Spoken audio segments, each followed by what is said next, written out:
categorized and how they play into things on a larger scale. And then we're also going to take a look at hair porosity. You know, a lot of people want to know, what is hair porosity? What does it mean? So we're going to jump right into that. So the first thing I'm going to do is show you guys this picture.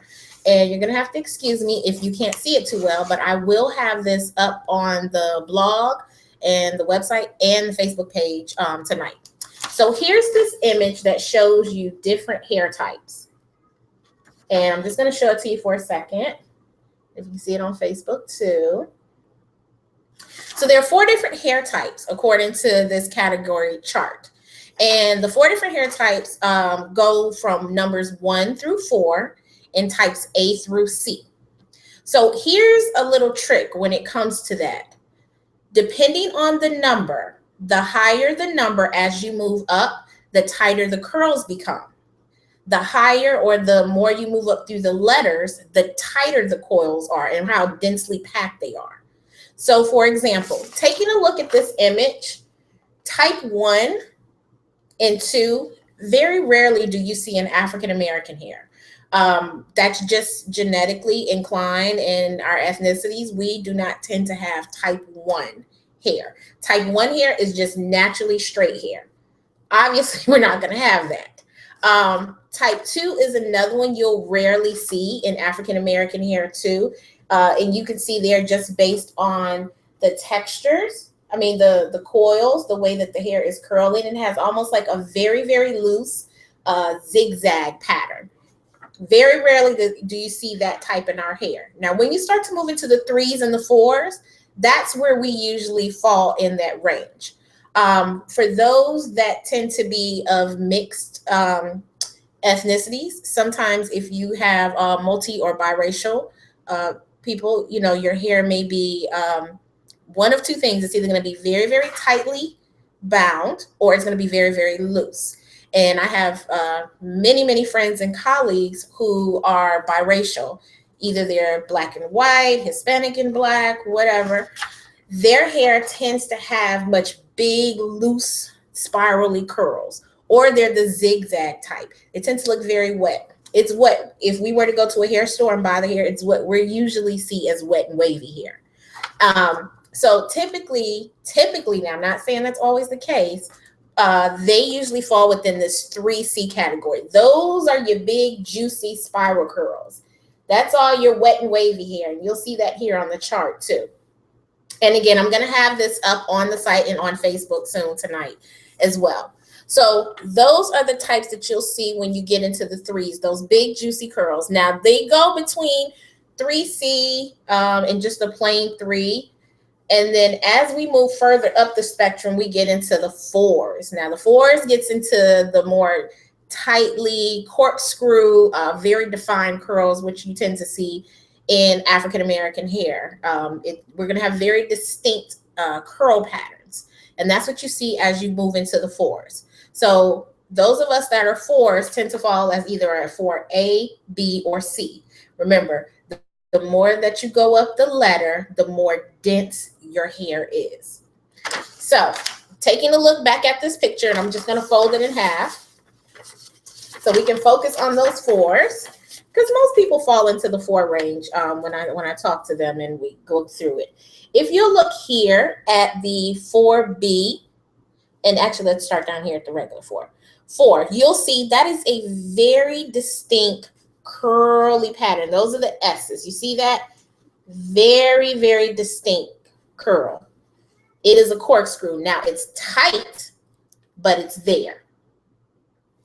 As you move into the 4B, you get more of a zigzag, more of a Z pattern, but it's still very tightly dense. And that's the one that's right here in the middle. It's a very distinct Z pattern.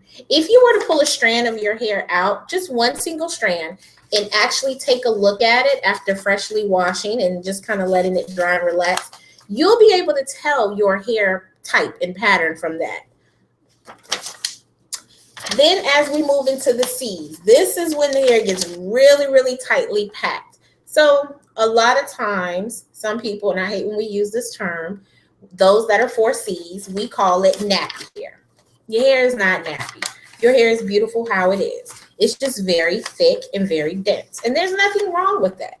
And it's manageable. You just have to figure out what works for your hair. And I will keep saying that and reinforcing it. You have to find what works for your hair. And I'm going to give you some more tips that I've talked about in previous videos, but that I'm also going to reference tonight too, that you can use for your hair regardless what sort of hair type you have. Okay? So 4C, very tightly, densely packed corkscrews all the way down. And that's typically the kinkiest hair. We go from tightly curly to kinky curly to just straight kinky. Again, these labels are just dependent on how you want to use them or if they're even important to you. For some people, they feel it's very important.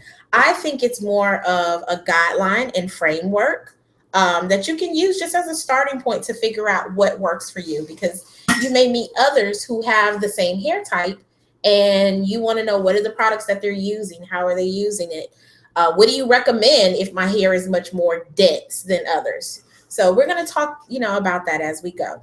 So again, our hair types go from 1 to 4, A through C. The higher the number, the tighter the curls. The further up the alphabet you go, the more dense the hair is. It gets packed in there. So my hair personally, I am a 4B. I have more of a zigzag pattern. Now, a lot of people who see me and meet me in person, they're like, oh, how do you get your hair to curl like that? And it looks like they're corkscrews, but it's not. My hair actually has a very, very distinct Z pattern. And it's taken me a long time to figure that out because my hair has also done something that most people's hair does. The texture has changed over time. And I don't know if it's from styling. Perhaps I've trained my hair, or maybe it's just with age. And as I've changed and grown, my hair has evolved too. And our hair does that. Our hair is a living organism, and it's going to change and it's going to grow. And that's okay. That's good. What we have to do is learn how to adapt with it. The same way we do with our bodies, if we have food allergies, or when we're trying out new products, you have to adapt. You have to allow room for adaptation and flexibility in there. So these are some of the types. And I will put this up on the website later on tonight and also on the blogs. Now, what does this mean in terms of products? Well, let's talk about that. Those that are in the 3 C's, first, let me backtrack. The hair type ties in with your hair porosity. And we're going to talk about porosity in a little bit. But your hair type, what does that mean for you with products? Well, it can depend. You may be a 3C who tends to do better with oils. 3C hair tends to do better with oils. I think a lot of it has to do with the fact that the curls are much looser and bigger, and the hair cuticles are a little bit more open, so things can get in there better. Whereas those of us who have very dense hair, very thick hair, much like mine, I cannot use oil alone. It will not do anything for my hair. It basically lays on it like a blanket. And that's not beneficial at all. I need something that's going to get into my hair cuticle, that's going to moisturize it, and that's going to stay there. Now, that's key. It needs to stay in there. And then I need to apply another product to seal it in. And that kind of goes back to that lock method. If you've looked at some of my previous videos, and even the very first Ask Mo episode that I did, I talked a little bit about that lock method. That's the liquid, oil, and cream method. That's a method that works really well for me when it comes to my hair, because I know with me having this 4B type hair, I need heavy stuff. And I can't put just one. I have to layer it on. And again, it takes trial and error to figure out what that layering process is for you. So 3Cs, oils tend to work better for them. Even oils and a little bit of water works good. You have to be very careful if you're in the 3s or 3C, because you don't want to put too much product on your hair. If you do, it will look limp and lifeless. And no one wants limp and lifeless hair because it doesn't do any kind of justice to you and for you.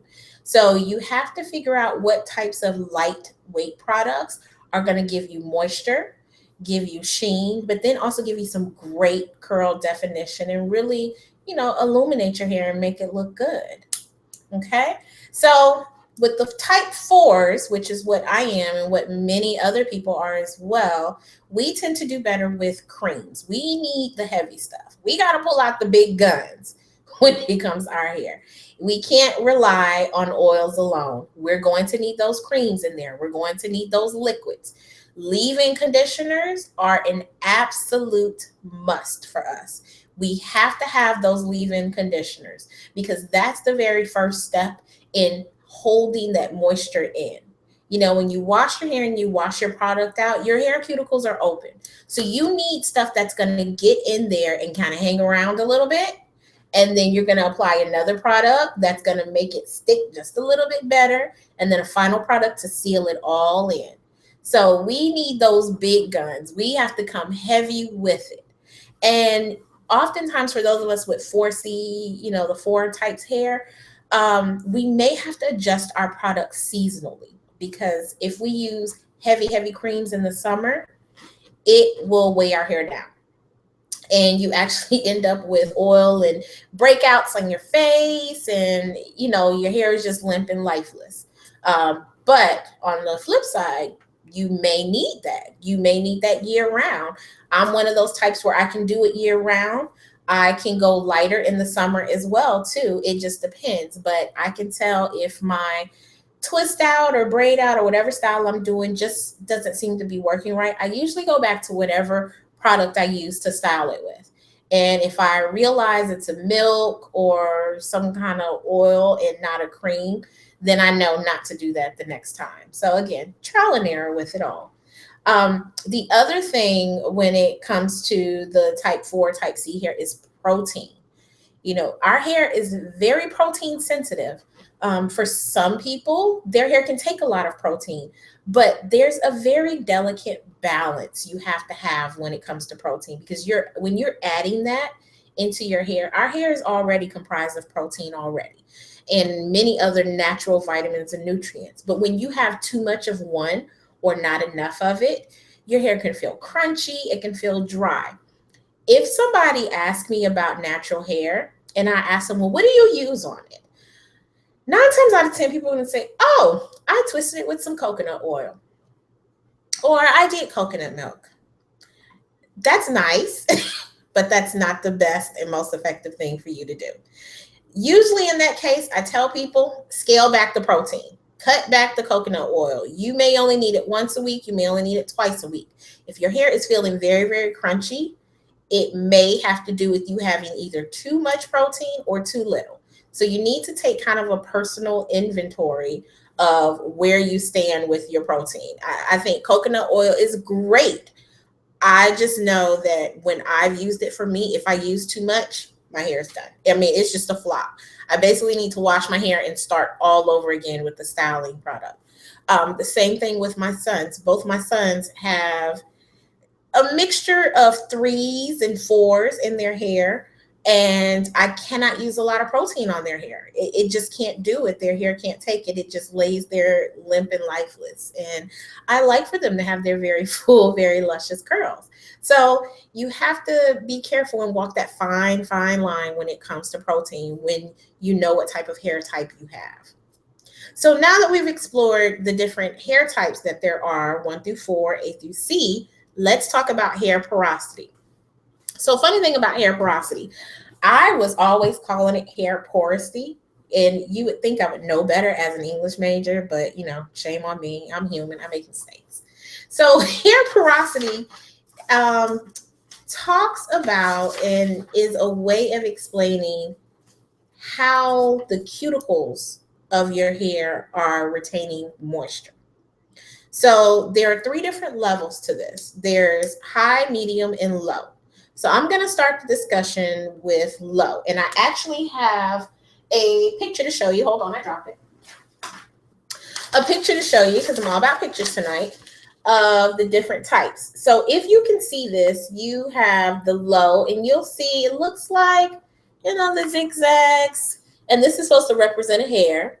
And if we were to be able to zoom in, you'd actually see it a little bit better there. But this hair, see that there? It has challenges with absorbing and retaining moisture. It has challenges with it. Whereas the medium, it can absorb and retain very easily. And quite a few people have medium porosity hair. I don't. I'm definitely with the high. Yeah, well, no, I'm actually the low. I need as much moisture as I can get with this thick hair of mine. But yeah, so this cuticle layer is actually a little looser than the low is. You know, high porosity, you can see more gaps in this one. That cuticle layer is very, very high. So there's a YouTube video that I just saw earlier today that talked about hair porosity, and the girl had a very good example of it. She said that you got to think about your hair cuticle as such, one arm on top of the other. If you lift this one up, this is it coming in. If you lift it down, this is it going out. And you have to think about how the water and the moisture is getting in between the two layers. How well is it getting in there and how well is it staying? Because you want moisture to get in, you want that water to get in, but you don't want it to be too much that your hair just becomes greasy and it's actually pushing the product away. You want there to be enough that when the water gets in, it gets in just enough to moisturize your hair and stay there as you apply and layer your other products to it as well. So I thought that was a very good example and way of explaining it. So these are the three different types of hair porosity. You got your low, medium, and high. So if we talk a little bit about the low porosity here, this one is very prone to buildup. Lots of, buildup from your conditioners, your proteins, because this hair cuticle isn't as loose as others. It's challenging to get in there. So your products can basically just lay on that hair. And it's not really getting into the cuticle, which is where you want it to be, because that's going to get all the nutrient and vitamins to it, your styling products in, and help define your hair. You want to try and avoid protein, too much protein with low porosity hair. Protein is not our friend for this one because it can make it very dry and crunchy. But because we need that moisture in there, you want to use products such as glycerin or honey that are going to actually attract the moisture and the water in. Now, it may not necessarily keep it all in there, but it's going to get it in. And a great way that we do this already, and we may not realize it, is when we do deep conditioning and you use some heat. Usually sitting under the hair dryer, or because I'm a busybody, I hate sitting under a hair dryer, I'll put a plastic bag on or a shower cap and then wrap my hair really tightly with a towel. And that will also kind of help the conditioners and the deep treatment penetrate the hair cuticle more. So that's another way of doing that. But this hair type, this low porosity type, we're going to need those heavy moisturizers. We're going to need those shea butters and jojoba butters and oils, and we're going to need to get it in there, because once it's in, it's going to help you keep your hair moisturized. And you also may want to go for, some light milks. Carol's Daughter makes a great hair milk that's really good that I actually use. Shea Moisture has the coconut hibiscus. Keyword, there's coconut. So you have to be careful not to use that one all the time. It's good to use occasionally, but not all the time. So I kind of prefer Carol's Daughter a little bit more when it comes to that one. So now we're going to talk and look at medium porosity hair. So this one is kind of the in-between. It's either going to be really, really good or really, really bad, but not. It's just right there middle of the road. So this hair cuticle is a little bit looser. It's not quite as tight as the low, but it's not quite as loose as the high. It kind of falls right there in the middle. So this one holds styles really, really well. These typically tend to be those that are about the 4As. It can be some of the 3s too. But the 4As, because they have that really distinct corkscrew pattern, their curls look really, really good. I know quite a few YouTubers who I can actually tell just from the videos that they are medium porosity type, that their hair is rather, because it holds the style really, really well. That if I, being, I'm not medium, obviously, My style doesn't, if I do the exact same style, the exact same way, it doesn't come out the same way. It's either going to be very limp or it's just going to be too tight. It's not going to work. So this is kind of that middle of the road crowd there. Uh, Deep conditioning treatments with protein works well for them. Not too much protein again, because you may not need it that much. You really may not need a whole lot of products, but you are going to have to figure out which ones work for you to help seal in that moisture. So then we get down to the high porosity types. So these are the ones where the cuticles are actually raised, and then the moisture can go in and out really quickly. So you can see based on this picture, look how far apart that cuticle is there. Those are really, really loose. So it's just letting too much moisture in and nothing's really staying. This hair tends to be prone to frizziness, tangling in humid weather, because you just have all this water just kind of coming in and out, and it's tangling up your hair. I personally think I kind of fall in that high porosity category, but there are tricks that you can do at home to determine what type of hair porosity you have. There's like even a water trick you can do with a strand of your hair to see. Even simple acts like shampooing your hair, or when you go to the pool, it can tangle up really bad. I have that problem when I shampoo. That's why I have to stand under running water as I shampoo my hair, or else my hair is just going to tangle way too bad. So that's just one of the downfalls of having high porosity hair there. We tend to have a lot of breakage. I can finger detangle and I can comb detangle, and I kid you not, I will always have hair coming out constantly. We're just very, very prone to tangles and knots, or in the little tiny knots that we call fairy knots. I have tons and tons of those in my hair, and they all seem to hang around the ends of my hair. So no matter how much I go on search and destroy missions with my hair to get out those tiny fairy knots, I don't think I'll ever get them all completely out because of just the type of hair that I have. We lose moisture very, very easily. So I recently bought a satin pillowcase because I sleep kind of wild, and some nights I wake up and my bonnet is gone. So now I sleep with both a bonnet and a satin pillowcase, because my hair, it seems the minute it hits any sort of cotton, the moisture's gone completely out. So I needed to have a way of combating that to help, so that I wouldn't wake up in the middle of the night trying to sleep, with my arms folded so my hair wouldn't dry out by the next morning. But we lose moisture very, very easily. And you can also tell with high porosity hair, our hair air dries very fast too. I mean, my hair can air dry in probably about 3 or 4 hours, just that quick. But it really sometimes depends on the season or what products I have on there too. It's very important for us with high porosity hair to use leave-in conditioners. We have to use those creams. We have to use heavy moisturizers to hold everything in. This is where the lock method definitely comes into play. You have to get everything in there and seal it all together.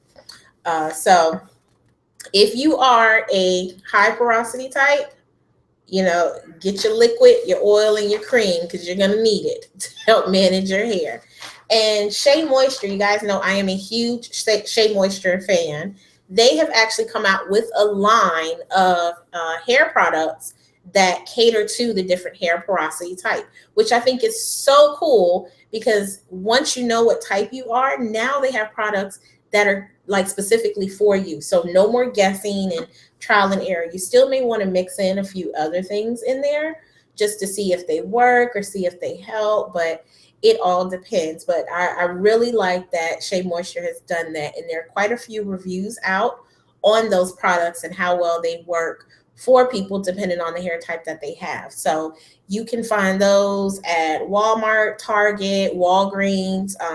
Check out all those retailers and see if they have it. But if you do, definitely try it and come back to my Facebook page and tell me about, how you think it worked for you. If you don't think it worked for you, it's all about trial and error. So we are going to start to wrap up here. If you have questions, like I said, I'm going to post all this information on the Facebook page.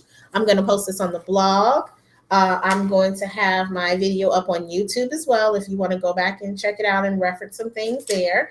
If you want to learn more about hair textures, I will have this picture up there as well as some links to some resources. There are some really good YouTube videos and some really good just blog posts talking about hair types and hair porosity and such. I try not to focus too much on that and spend a whole lot of time trying to determine what sort of hair type I have. I personally don't think it is that important. For some people it is, and I don't mind, talking to people and informing them about it, but I think you really just have to take your hair for how it is and find the products that work for you or don't work for you. Again, this game is all about trial and error, and I cannot stress that enough. I think you really just have to get out there and try it all and see it all. So check out my Facebook page. If you're not a part of the page, please join. If you've been watching my posts over the last day or so, I just finished recording a video about Bantu knots, which was a style that I've done previously. Well, this is how my hair turned out after the Bantu knot. So this is first day hair.